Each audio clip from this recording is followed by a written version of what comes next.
offthehooksports.com, your home for real news, real opinions, and what really matters about Tennessee athletics. The Off the Hook podcast at offthehooksports.com or Facebook, YouTube, Twitter, or wherever you go for your favorite podcasts. Apple Podcasts, Spotify, Stitcher, Google Play, TuneIn, iHeart. Like, share, follow, subscribe. Off the Hook with Dave Hooker starts now. Jacob Warren joins us, and it is brought to you by Vassey Lawn and Garden. This fall report episode, we remind you, if you like it and subscribe it, you'll see more of it. You'll see more of Jacob. You'll see more of what we offer at offthehooksports.com. So we encourage you to like and subscribe. Vassey Lawn and Garden, man alive. It's worth the drive. I've got a lot more to tell you about them. Boating up Satoro. Count on it. Joined now by Jacob Warren, who joins us each and every week. And Jacob, certainly appreciate the time. Tennessee made a lot of news over the weekend and in recruiting and over the past week. And a couple of things I want to ask you, looking back on your prospect days. We say something in recruiting that I'm not sure is really even true, and it's called momentum. You hear one guy drop, and then suddenly it seems like they happen in bundles. Is there such a thing as momentum? I mean, yeah, I think so. I think that a team, I guess momentum is the right word. You know, there's one big guy, right? I think for us, it was Nico. Nico committed a while back, made that public, and it's been one of the bigger things in recruiting that they've talked about with our team. And naturally, you have a guy like Nico who is very outspoken and very, I guess, is good at recruiting in a way also. Kind of gets the buzz going around with a lot of the other recruits. And like we've talked about before, I think there's a lot of guys that talk back and forth recruiting-wise, and they meet each other and they're friends with each other. And you know, it's really easy for them to just reach out to him and be like, dude, like, come to Tennessee with me this weekend. Like, let's go hang out. Like, it's cool. Like, I want you to see it. I think you'll love it.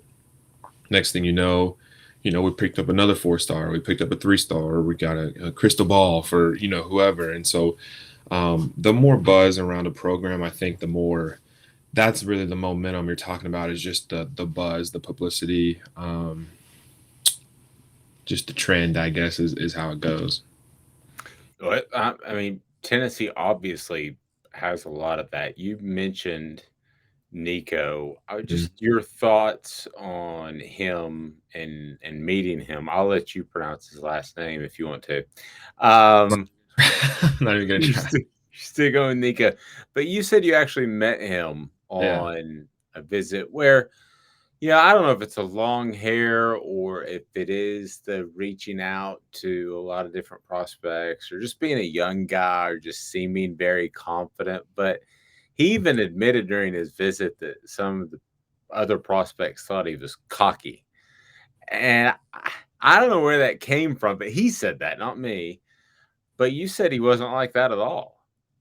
I think like I've seen ego, I've seen cocky, I've seen, full of himself, whatever. I've seen that before. I've seen it in a lot of different people.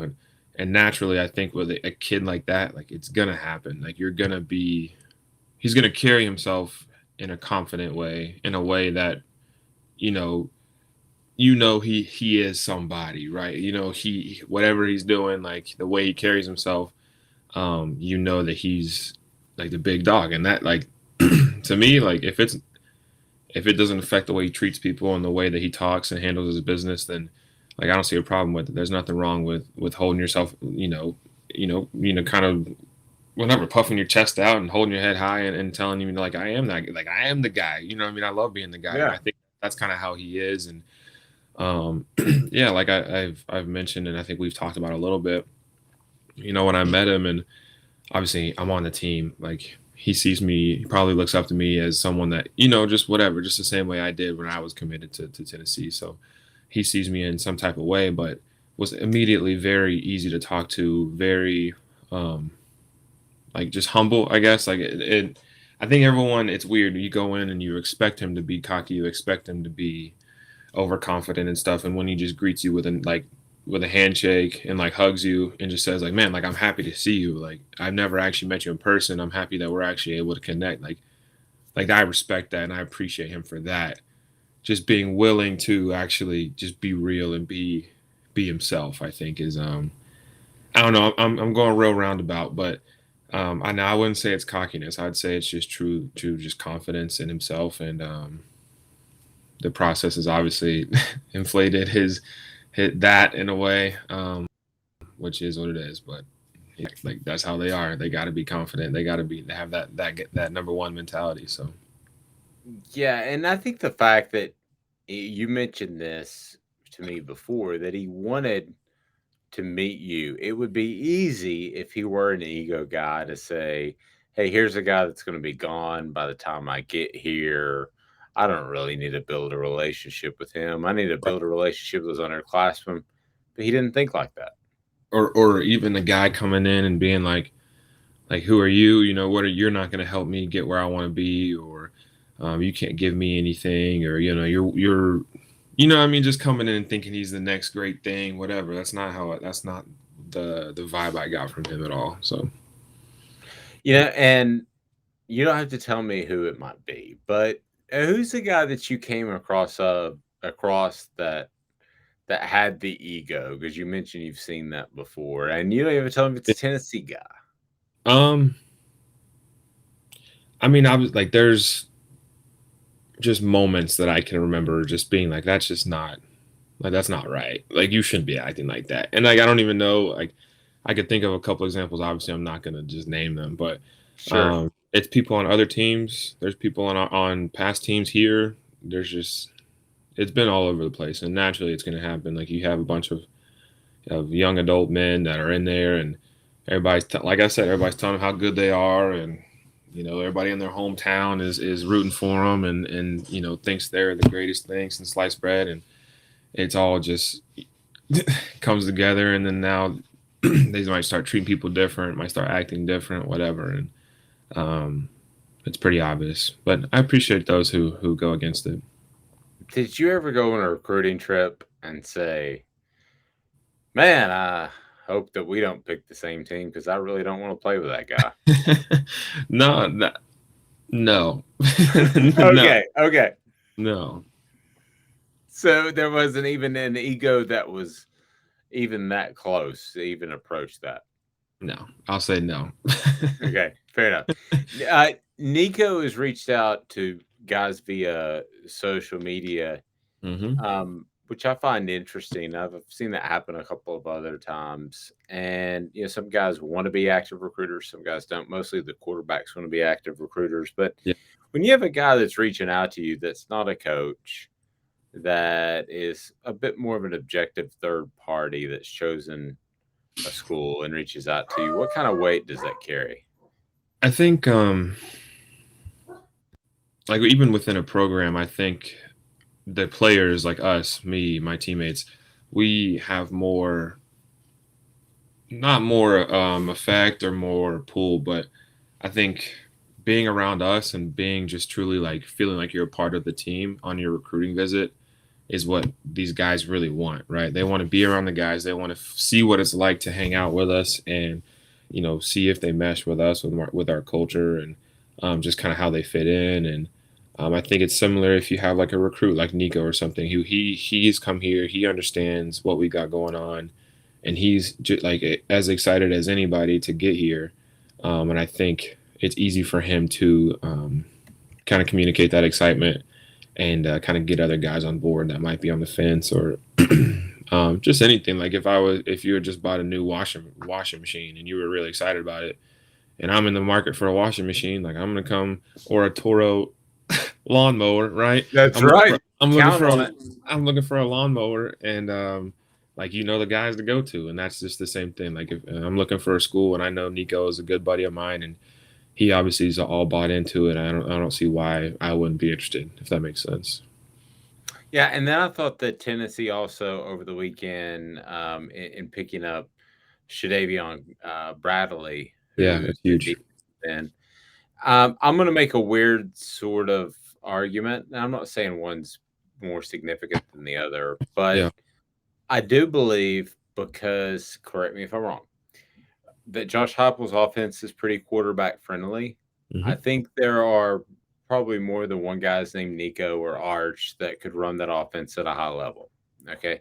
But if you end up getting somebody special, like a Will Anderson type out of a Mm-hmm. defensive end, an edge rusher, that could really be a game changer. I'm not putting that on Bradley and saying that's the guy, but if Tennessee does come across a guy like that, boy, that's a program Yeah. enhancer to say the least. Yeah, guys like that, like you mentioned Will Anderson, like he changes a program. Like he changes what that team is able to do, and like naturally, not just saying it's literally just him that's on the defense that makes it run or whatever, that this new recruit's gonna be, the next Derek Barnett, whatever. But like when you have somebody like that, like that's huge. So it's just as important to make sure that you're picking up pieces of the puzzle that can turn into those guys for you. And obviously that's a huge recruit, or that's a huge get for us this past weekend on the edge there. When you face a great edge pass rusher and you know it going into the week, are you like, oh man, I'm gonna have to be in and help more in pass protection? I don't know exactly how the scheme works, but Yeah. does that mean that you have to take on more of that? I mean, so especially up front, you try to obviously if there's a guy that's just super dominant, he's just a really good player. You can slide protections to him. You can try to put your best pass pro guy on him. Obviously it's not going to be possible all the time, but you can kind of scheme things up to where you can kind of get the guys where you want them and make sure you've got your best pass setter going against the best pass rusher. You can put a tight end in the hip. You can put a tight end in the core, and maybe chip him on the way out, or just let the tight end kind of hold him up and maybe get a double team, or you can get help with the back. There's a lot of different things you can do to kind of combat a really good pass rusher. But obviously, like you have guys that are just like super freaks, so they're going to go out there and they're going to make plays regardless. They're going to be able to get to the quarterback and be disruptive, and it's just our job to scheme it up and to do our job. You know what I mean? At the same day, like Sure. those guys aren't superheroes. You know what I mean? Like we put our pants on the same way, and if we go out there and execute and do what we're taught to do, then it's competition at the end of the day. Jacob made the reference. I want to ask how tough it is to go against a guy like Will Anderson. But first, it's brought to you by Vassey Lawn and Garden. To own the more that owns every job, then get to Vassey Lawn and Garden in Cleveland and get you a Toro. I'm David Vassey, here to talk to you about Toro. With a Toro Zero Turn, you'll get more out of every minute and you'll reach the finish line faster. At Vassey's, we like to say, no matter if you're mowing 3 acres a week or 11 lawns a day, homeowners and business owners alike find confidence in equipment they can trust from top to bottom. Vassey Lawn and Garden, Highway 60 North in Cleveland. Man alive, it's worth the drive. And it certainly is. The thing that stands out to me about Will Anderson, Alabama defensive end, linebacker, edge, whatever term you want to use, is that he is equally as good against anchoring down against the run as he is rushing the passer. A lot of times you see guys that just want to rush the passer. Am I right in that assessment? Yeah. He's a very solid run player, pass rusher, everything. There's a lot of guys, like you said, like there's people that only want to rush the quarterback, and you only see them giving 100% whenever it's third down, third and 8, 3rd and 7, and they know this is the time for them to go get that money, right? So there's people like that, and there's people that actually really commit to the game and that understand just to play their job and do what they can. So, give me a shout out of a couple of guys that do the little things, maybe not the go get paid things, but the right. little things on your football team, the Tennessee's team that you really respect for doing it the right way. Defense, both sides of the ball, either or. I think it's interesting. You brought up the fact that some guys want to do everything, and other guys, in the end, could probably just do one thing and still make some cash. Yeah. So just kind of the people that stand out to me, Jalen McCullough, safety, Tank. We call him Tank. Like really, truly works hard at everything he does, and tries to develop every aspect of his game, and isn't in it for the big picks, or if he doesn't have an interception in a game, he's not worried about it as long as he knows he made, he communicated everything effectively. He was in his run fits when he was supposed to. He wrapped up, made sure he was gang tackling. He's running the ball. He's very much that type of person. So that's one on defense. I guess one on offense. I feel like Jerome Carvin's always been that way. Jerome Carvin's very, very much the same way. A very talented offensive lineman, but cares just as much about being on the backside of a sprint out scheme. All he really has to do is just hold up, you know what I'm saying? But he's really into it, and he's giving his all, making sure that, his assignment is taken care of, and he's communicating down the line. He's played center, he's played guard, whether he's pulling, whatever it is. I think it kind of goes the same for him, is he's not really too worried about, trying to be pretty and make all these big blocks. He's just trying to do his job and to help the team succeed. So, what do you take pride in that's overlooked by fans in your play? I think I don't know. I think people saw me a lot as a pass catcher coming out of high school, which I was, right? But I've truly put in a lot of work to become,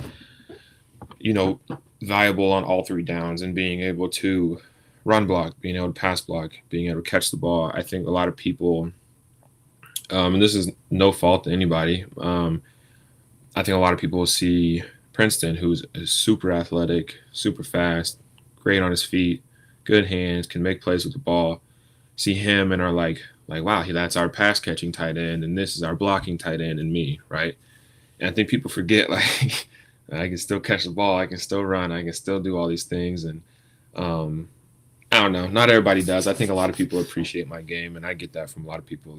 People are like and enjoy watching me play, and think I do it the right way. And obviously it's not perfect. There's a lot of times where people are like, man, I see you down in the middle, hitting people and knocking people on the ground. And I'm like, yeah, well, you didn't see the time when that guy knocked me on the ground 2 plays before that. You know what I mean? So I appreciate it, but it's not really that serious. But I just there's a lot of stuff that I can do, very versatile, and I appreciate that in myself. And I just wish more people, I guess, would see that. Who other than yourself is your harshest critic? I don't know. I think my dad's very, very easily not easily. I don't know how to word it. I knew you were going to say your dad before I even asked, because he knows he's staring at you the whole time. The whole time, he's not watching anything other than me, and he knows exactly when I'm on, if I'm on the goal line or something. I feel like we've probably talked about this. I'm on the goal line and I false step or I miss a step, and I'm behind on a block and I don't get my hat inside or whatever. He's like you're supposed to have your hat inside on that goal line block, that cutoff. And I'm like, yeah, I am. And it's not always like that. It's always love after a game. If I have a bad game, he knows not to just come at me and, right, you know what I mean, let me have it. And he's never ever hurtful about it. It's always constructive. And he's just he'll wait a couple of days, and then we'll be at dinner or something on Sunday, and he'll ask me about it, and I'll be like, yeah, no, I messed that up. He's like, yeah, I thought so.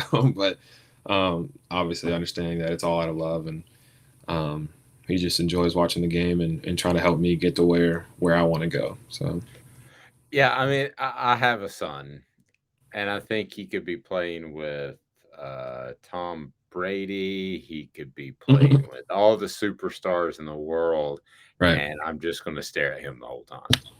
Yep. Doesn't matter. That's how it is. That's how it is. It's like, if it's a Super Bowl, your dad's going to be staring at you, and he's going to be like, hold the guacamole. Right. The offense is on the field, right, for whoever that might be. So for Jacob Warren, I'm Dave Hooker. We want to thank you, Vassey Lawn and Garden. Vassey Lawn and Garden will take care of you when it comes to service on that mower. When it comes to hedgers, trimmers, mowers that you need, Vassey Lawn and Garden. They've got Toro. Count on it. Right there in beautiful Cleveland, easy to find. Man alive, it's worth the drive. For Jacob, I'm Dave. This has been a presentation of Off the Hook Sports.